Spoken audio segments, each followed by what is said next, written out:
적은 수의 역사가들이 1940년 나치 독일의 서유럽에 대한 번개전이 놀랍지 않았다고 부인할 것입니다. 그 이전에 거의 모든 전쟁에서 군사 캠페인은 오랜 시간 동안 이어지는 일이었으며 종종 수년이 걸렸습니다. 그러나 이제 독일의 기계화된 군대인 베르마흐트는 몇 주 만에 1차 세계대전의 독일 카이저조차도 이루지 못한 서유럽의 거의 완전한 점령을 이루었습니다. 그러나 나라를 정복하는 것은 한 가지, 그것을 유지하는 것은 전혀 다른 문제입니다. 독일 지도부의 주요 관심사가 양쪽 전선에서 그들에게 모여드는 연합군과의 전투에 집중되어 있는 동안 프랑스, 벨기에, 네덜란드와 같은 점령된 서유럽 국가에 주둔한 많은 독일 및 기타 축국 병사들은 전쟁의 전리품을 즐기는 전망에 흥분했습니다. 북아프리카에서의 전투나 잔인한 동부 전선과는 달리 1944년 이전에 서부에 주둔한 독일 병사들은 좋은 음식, 좋은 와인, 그리고 현지 여성들의 동행을 즐겼습니다. 그러나 그들은 자신들이 히틀러의 폭정에 굴복하지 않는 용감한 남성과 여성들에게 종종 유혹당하고 있다는 사실을 전혀 모르고 있었습니다. 네덜란드에서는 3명의 젊은 여성들이 점령군에 대한 비밀 전쟁을 벌였습니다. 그들은 자신들의 순진하고 젊은 외모를 이용해 적의 경계를 낮춘 후 치명적인 검은 과부 거미처럼 공격했습니다. 그들은 이런 생활 방식을 받아들이지 않았습니다. 그들은 피를 갈망하지 않았습니다. 오히려 그들은 단지 자유를 위해 해야 할 일을 했을 뿐입니다. 이것이 그들의 이야기입니다. 세계의 전쟁에 오신 것을 환영합니다.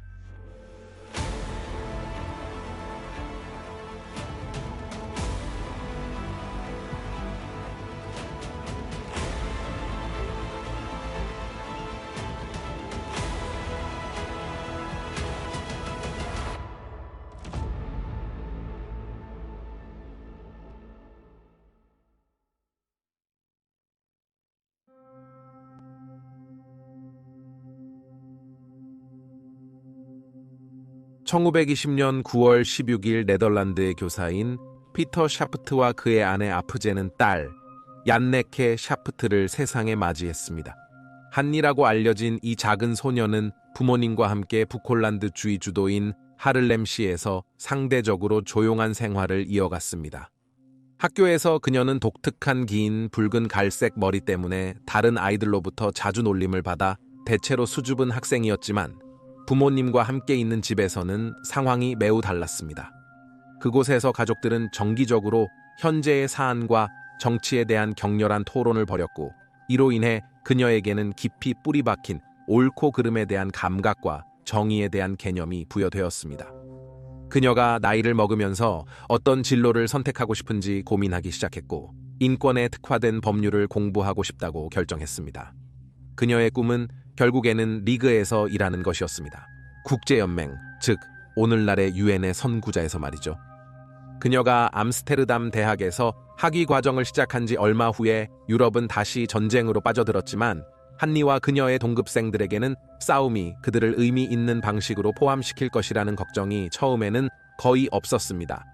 제1차 세계대전 동안 여왕 빌헬미나의 지도 아래에 있는 네덜란드와 몇몇 다른 유럽 국가들은 이 충돌에서 중립을 선언하였고, 이것은 그들을 싸움에서 성공적으로 멀리하게 하였습니다. 1939년 9월 3일 히틀러가 폴란드를 침략한 후에 영국과 프랑스가 독일의 전쟁을 선언하자 아직 왕좌에 있던 빌헬미나 여왕은 다시 네덜란드의 중립을 선언하였고, 이것이 그들을 전쟁으로부터 보호할 것이라고 믿었습니다. 이번에는 그녀가 틀렸습니다. 1940년 5월 10일 독일의 번개전이 발발하면서 탱크와 항공기가 네덜란드 국경을 휩쓸었고, 독일과 프랑스는 후퇴할 수밖에 없었습니다. 네덜란드는 후퇴하게 되었고, 프랑스 독일 공수부대의 여왕 포획 시도는 실패했습니다. 작은 네덜란드 군대는 독일군을 막기에는 대단히 무기가 부족했고, 용감하고 고집스럽게 저항했음에도 불구하고 곧 후퇴하게 되었습니다. 결정적인 일격은 5월 14일 독일 공군이 로테르담을 폭격하여 최대 900명이 사망하고 약 2만 5천 채의 주택이 파괴되었을 때였습니다. 더 많은 폭격의 위협에 직면한 네덜란드 정부는 항복하였고, 이로써 네덜란드는 함락하였습니다. 처음에는 한니와 그녀의 동포들에게 크게 변한 것이 없었고, 사실 초기에는 번영하는 것으로 나타났습니다.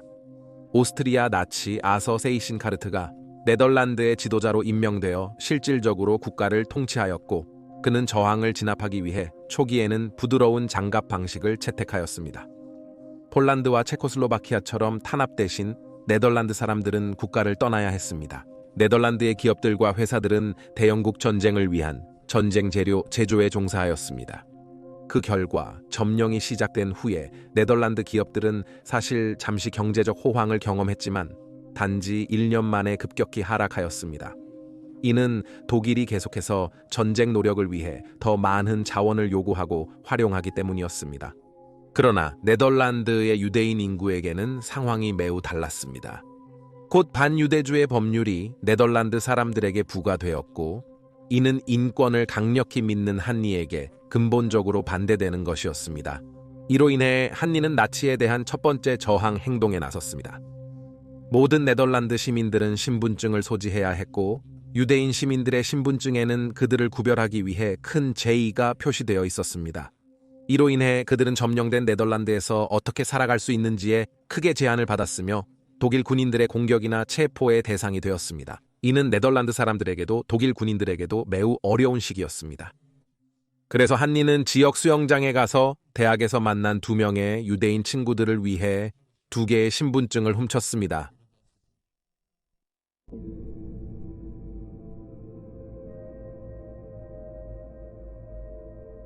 한니의 고향 하를렘에서는 나치 점령에 맞서 유대인을 돕기 위해 많은 사람들이 역할을 수행하고 있었습니다. 도시의 노동자 계층 지역에 위치한 작은 집에서 생활하고 있습니다. 트렌체 반 더 몰렌과 그녀의 3 아이들이 있었습니다. 트렌체는 강한 의지를 가지고 있고 사회 정의와 정치에 대한 강한 의식을 가진 여성으로 그 시대의 전통적인 여성이 아니었습니다. 1930년대 네덜란드의 여성으로서 이례적으로 남편과 이혼한 그녀는 2 딸과 1 아들을 강력한 사회주의 원칙에 따라 키웠고, 결국 네덜란드에서 성장하는 공산주의 운동의 일부가 되었습니다. 그녀는 특별한 사람이었으며 딸들은 싸움으로 인해 이동한 스페인 아이들에게 직접 만든 인형을 보내기도 했습니다. 1930년대가 끝나가면서 그들은 박해로부터 사람들이 도망치는 것을 더욱 적극적으로 도왔습니다. 히틀러가 소위 원치 않는 사람들을 국가에서 청소하기 시작하면서 네덜란드는 많은 유럽 국가들처럼 곧 독일로부터 많은 난민들을 받아들이게 되었습니다. 그들이 하를렘에 있는 상대적으로 작은 주거지에 불구하고 그들은 레드 에이드라는 노력의 일환으로 독일에서 온 동료 공산주의자들을 받아들이기 시작했습니다. 나중에 그들은 히틀러의 보안 서비스로부터 도망친 유태인들도 받아들이기 시작했고, 그런 난민들과의 경비로 인해 그들은 당국이나 그들의 친절함으로 인해 그들에게 해를 끼치고 싶어 하는 그룹들로부터 비밀을 지키는 중요한 교훈을 배웠습니다. 이것은 물론 히틀러가 침략했을 때 나중에 귀중한 기술이 될 것입니다. 스티게는 해외에서 유태인 가족들과 함께 머무르며 매주 금요일에 촛불을 켜는 그들의 관습에 참여하게 되어 이 전통을 공유하게 되어 겸손해졌다고 회상했습니다. 트루스가 16살이고 프레디가 14살인 2 스티겐 소녀들이 나치 점령에 저항하는 데 휘말리기까지 그리 오래 걸리지 않았습니다. 1941년 4월 30일 네덜란드의 전통적인 휴일인 여왕의 날에 그들은 독일 정부에 대한 항의의 일환으로 저항을 시작했습니다. 프레디가 나중에 회상하듯이 우리는 네덜란드는 자유로워야 하며 여왕 만세라는 슬로건이 적힌 전단지를 나눠주었습니다. 우리는 또한 거리에 독일 포스터에 독일로 가지 마세요. 독일에서 일하는 모든 네덜란드 남성에게 1명의 독일 남성이 전선으로 갈 것입니다. 라는 경고를 붙였고, 그런 다음 우리는 자전거로 서둘러 떠났습니다. 소녀들은 또한 자주 어머니와 함께 반나치 전단지와 친공산주의 뉴스레터를 배포하는 데 참여했습니다. 더욱 저항을 격려하기 위한 노력의 일환으로 그들의 동포들 중에서 이 작업이 암살과 파괴 행위로 유명한 유럽의 저항 그룹만큼 흥미롭거나 영웅적으로 보이지 않을 수 있지만 위험성은 똑같이 높았습니다. 점령군에게 잡히게 되면 이런 자료를 배포하는 것은 소녀들이 게슈타포에게 넘겨져 정보를 위해 고문당하고 그들의 나이와 관계없이 죽임을 당했을 수 있습니다. 매우 곧 2 소녀의 나치에 대한 더 활발한 역할에 대한 유용성이 그들의 현지 저항 지도자인 프란스 반데르펠, 프란 판데르빌에게 인정되었습니다. 그는 네덜란드 공산당과 연계가 있는 저항의 회의의 수장이었습니다. 반데르벨은 소녀들의 어머니에게 접근하여 소녀들이 총기, 폭발물 및 파괴 행위에 대해 훈련받을 수 있도록 허락을 요청했습니다. 그녀가 소녀들이 얼마나 필사적으로 참여하고 싶어 하는지를 보았을 때 그녀는 동의했으며 그것이 그녀의 딸들이 그들의 파시스트 억압자들과 싸우는 것이 필요하다고 말했습니다. 그들의 어머니는 저항군의 모든 요구를 따르되 인간성을 잃지 않으라는 단 한 가지 조건을 제시했습니다. 그래서 자매들과 다른 오명의 신입 훈련생들은 숲에서 독일인과 나치와의 전투 훈련을 시작했습니다. 하지만 네덜란드의 협력자들이었습니다. 이러한 훈련을 완료한 후 그들은 일하러 가고 처음에는 다른 저항 그룹 간의 메시지를 전달하는 전령으로 활동했습니다. 여성들은 적어도 처음에는 저항의 주요 구성원으로 남성을 보는 독일 병사들을 상대할 때 더 큰 익명성을 누렸습니다. 이는 특히 자신들을 매우 어린아이처럼 보이고 행동하게 만든 소녀들에게 특히 그랬으며 이로 인해 의심을 더욱 피할 수 있었습니다. 그들이 저항운동에 참여하고 있다는 것. 그러나 시간이 지나면서 그들의 다른 역할에서의 유용성이 곧 인식되었고 젊은 소녀들이 아이들과 함께 걷는 것처럼 검문소를 통과하는 유태인 아이들을 밀수하는 것을 돕는 일까지 그들의 업무가 늘어났습니다. 흔치 않거나 의심스러운 광경이 아니었습니다. 그들은 또한 저항병원에서 일하였고 나치에게 발각되어 체포될 위험이 있는 정규 병원에 갈 수 없는 사람들을 돌보았습니다. 결국 그들은 독일 병원에서 일하며 싸움에 더 직접 참여했습니다. 다시 한번 젊고 여성스러운 외모를 이용하여 이점을 취했습니다. 그들은 곧 저항 구성원들이 독일 및 정부 시설에 불을 지르거나 폭탄을 설치하는 동안 경비원들을 딴청 때우는 데 사용되었습니다. 그 후 트러스에게 SS 장교 유인의 도움을 청했습니다. 그는 암살 대상으로 도시 밖으로 끌어냈습니다. 프레디가 나중에 설명했듯이 트러스는 그를 고급에서 만나서 그를 유혹하고 그런 다음 숲으로 산책을 갔습니다. 그녀가 산책하러 갈래? 그리고 물론 그는 가고 싶었습니다. 그런 다음 그들은 우연히 만난 우리 중 한 사람을 만났습니다. 그 친구는 트러스에게 말했습니다. 너는 여기 있으면 안 돼. 그들은 사과하고 돌아서서 떠났습니다. 그리고 총성이 들리자 그 남자는 무슨 일인지 모르게 되었습니다. 그들은 이미 구멍을 파놓았지만 우리는 그 부분에 있을 수 없었습니다. 그날 그들이 직접 반가쇠를 당기지는 않았지만 이제 소녀들은 독일 점령군과의 싸움에 적극적으로 참여하고 있었습니다. 그리고 그들의 공모자들. 프레디가 처음 목표를 받았을 때 그것은 독일인이 아니라 배신자였다. 트러스는 살인을 회상했습니다. 그것은 비극적이었고 우리는 그 후에 울었습니다. 우리는 그것이 맞지 않다고 느꼈습니다. 그들이 범죄자가 아니라면 그것은 누구에게도 틀립니다. 모든 것을 잃게 됩니다. 그것은 인생의 아름다운 것들을 독하게 만듭니다. 그럼에도 불구하고 살인에 대한 감정에도 불구하고 소녀들은 계속 많은 수의 암살자가 되었습니다. 그들이 만든 한 방법은 한 소녀가 자전거에 타고 다른 소녀가 뒤에 타는 것이었습니다. 목표가 등장하고 주변이 텅 비었을 때 그들은 총을 쏘고 자전거를 계속 탔습니다. 그저 자전거를 타러 나온 2명의 순진한 소녀처럼 가장하고 있습니다. 소녀들은 또한 하를렘 외곽의 철도선 폭파에 적극적으로 참여했습니다.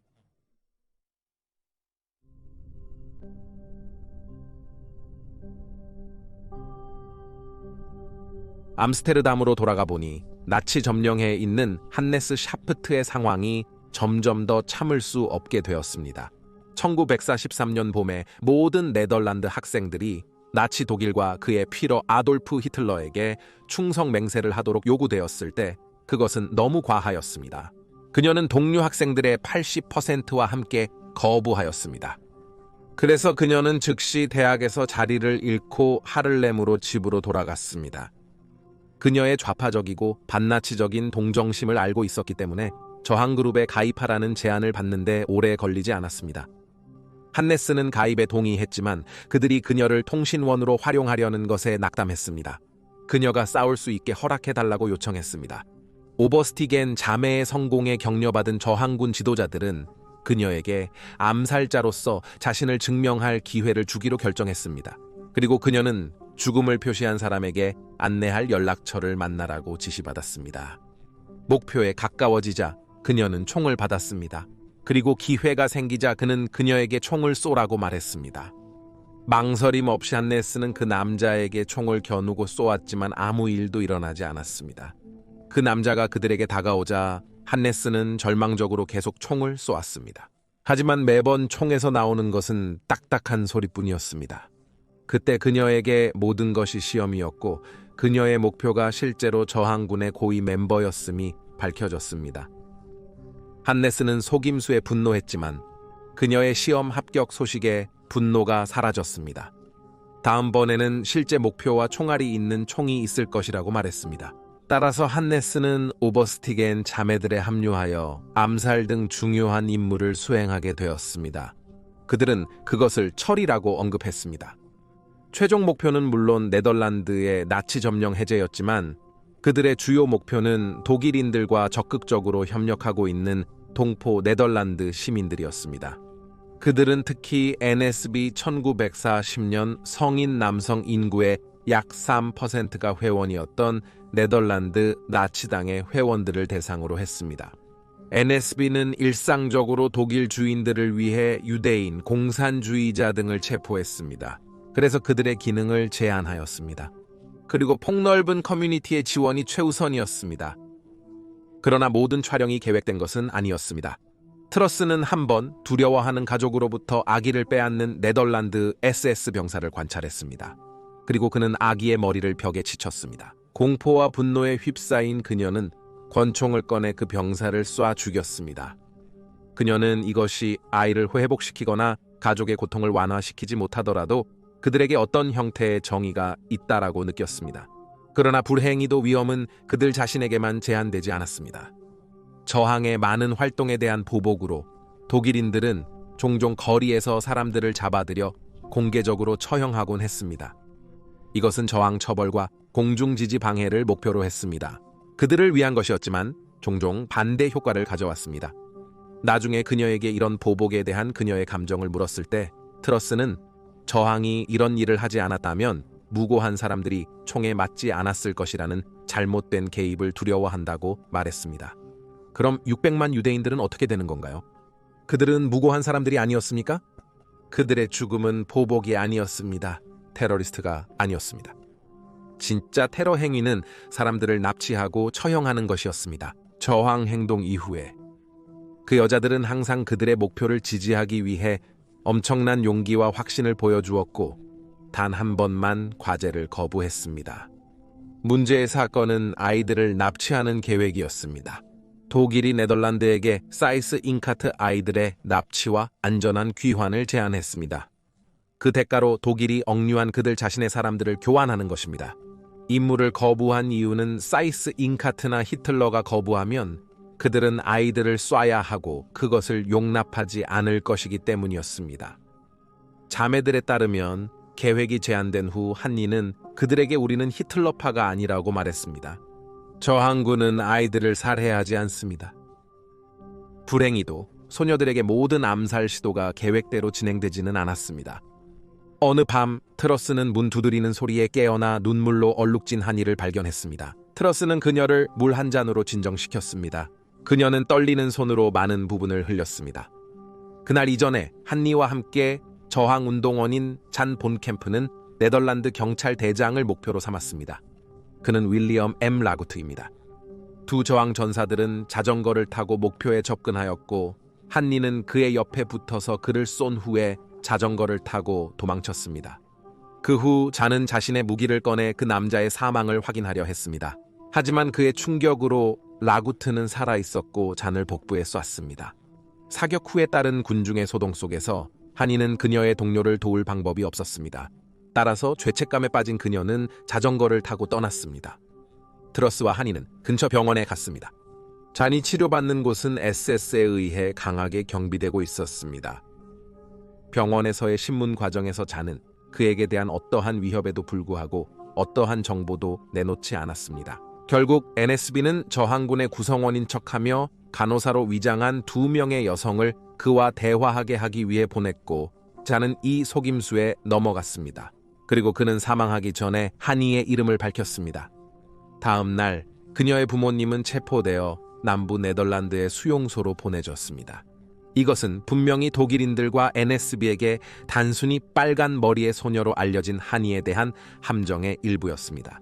그녀가 병원에 데려가진 후 이전의 암살에 잠시 참여한 것으로 발각되었습니다. 마음이 상한 한니가 부모님을 구하려 자수하려 했으나 프레디 안트루스는 그럴 필요 없다며 말렸습니다. 그는 자수해도 그녀와 부모님이 위험에 처할 것이라고 경고했습니다. 한니가 우울증에서 회복하자 그녀는 부모님이 겪고 있는 상황을 이해하거나 복수하는 방법으로 그녀가 지금까지 보여준 것보다 더 확신을 가지고 저항 운동에 몰두했습니다. 그녀는 파이프라인을 통해 내려오는 많은 임무에 자원봉사했고 종종 오버스틱엔 자매와 함께하며 그녀의 중요한 통신원 업무를 계속했습니다. 그녀가 독일인들에게 알려진 후 머리를 새까맣게 염색하기로 결정했습니다. 그녀는 위장을 위해 안경을 썼습니다.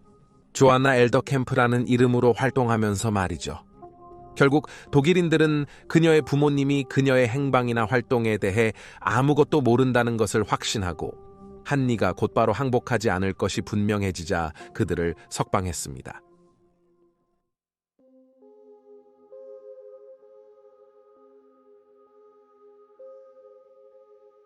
(1914년 9월 5일) 화요일 4년 넘게 기다려온 소식이 점령된 네덜란드 전역에 퍼져나기 시작했습니다. 6월에 노르망디 상륙 작전에서 탈출한 연합군 병력들이 이제 국경을 넘어 네덜란드를 해방하고 있었습니다.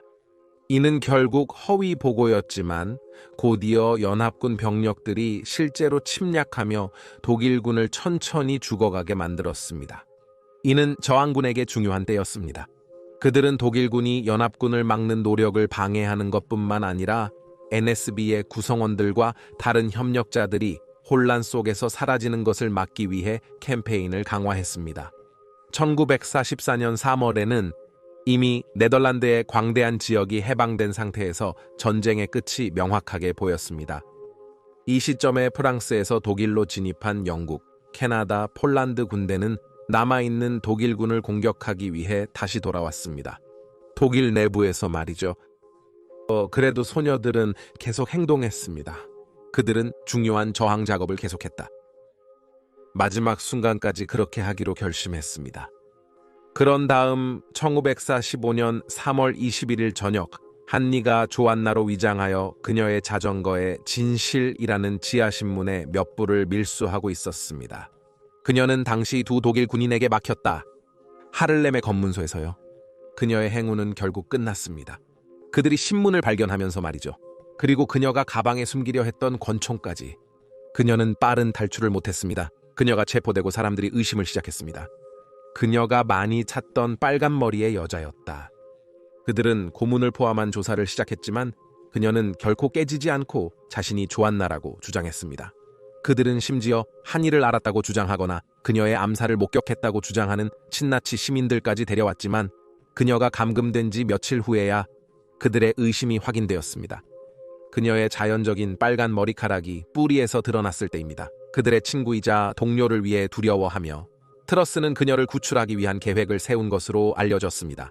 그러나 강력하게 방어된 SS 설치물에 대한 공격을 수행할 자원이 없어 모든 것은 헛수고가 되었습니다. 모든 노력에도 불구하고 한니는 친구들을 배신하지 않았습니다. 그래서 히틀러 자신의 명령에 따라 1945년 4월 17일에 한니 샤프트는 총살대로 가게 됐습니다. 그녀의 처형에 대한 정확한 상황은 출처마다 달라도 일반적으로 전해진 네덜란드의 전설은 SS 장교가 첫 발포를 했다는 것입니다. 그러나 총알은 그녀의 머리를 겨냥했지만 교두보를 스치고 한니를 바닥에 떨어뜨렸습니다. 그녀는 거기서 바보들, 나는 더 잘 쏜다 라고 반항적으로 말했다. 일부 계정에 따르면 다른 SS 또는 NSB 병사가 그녀에게 다가와 처형 스타일로 총을 쏜 것으로 나타났습니다. 그녀가 권총으로 총을 쏘았다는 주장도 있고 기관단총의 총알에 가득 찼다는 주장도 있습니다. 어느 것이 사실이든 간에 빨간머리의 소녀 한니 샤프트는 죽었습니다. 그저 18일 후에 독일군은 연합군에게 항복하고 유럽에서의 전쟁은 끝났습니다.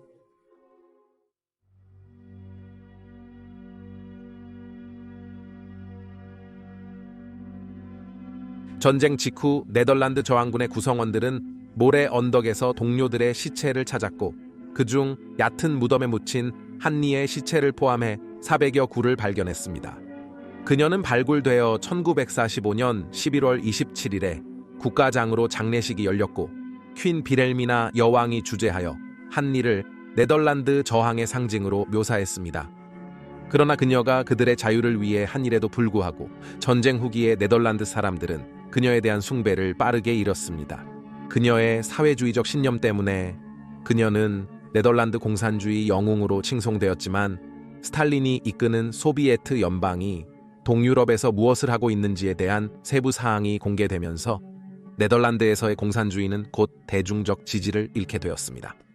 따라서 네덜란드의 공산주의는 파시즘과 같은 범주에 빠져 파괴적이고 두려워해야 하는 것으로 분류되었고 그래서 한동안 한니를 위한 추모 행사는 금지되었습니다. 하지만 그들은 모든 것을 막을 수 없었습니다. 프레디와 트러스 오버스틱에는 전쟁에서 살아남아 그들의 친구를 잊지 않았습니다. 몇 일 전 22세의 트러스는 피트 맹거와 결혼했고 첫 아이가 여자라는 것을 알았을 때 그들은 그녀의 이름을 한니로 지어 동료를 기리기로 했습니다. 전쟁이 끝난 수십 년 동안 그들은 허용과 전쟁과 홀로코스트에 대한 진실을 사람들에게 교육하는 것을 목표로 하는 행사에서 정기적으로 연설함으로써 그들과 한니의 이야기를 살려냈습니다. 그러나 그들이 자주 받는 질문 중 하나는 자신들이 죽인 사람 수에 대한 것이었지만 그들은 이에 대해 결코 답변하지 않았습니다. 그들은 그것이 군인에게 절대 묻지 말아야 할 질문이라고 답했습니다. 트러스는 또한 다작의 조각가가 되었고 1982년에 그녀는 한니의 조각상을 공개했는데 이는 그들의 고향인 하를렘에 배치되었습니다. 자매들은 한니 샤프 기념 재단을 설립하여 그녀를 공식적으로 인증받고 다시 네덜란드의 영웅으로 인정받기 위해 노력했습니다. 그들의 노력 덕분에 1990년대 이후 매년 11월 마지막 일요일에는 네덜란드가 빨간 머리의 소녀를 기리게 되었습니다. 2016년 6월 18일 트러스 소버스테겐이 93세로 세상을 떠났습니다. 프레디는 그로부터 2년 후인 2018년 9월 5일 자신의 93번째 생일 하루 전에 세상을 떠났습니다. 네덜란드 연구소인 전쟁, 홀로코스트 및 대학살 연구소의 한 연구원은 이 세 소녀들에 대해 말하면서 그들은 보통이 아니었다고 말했습니다.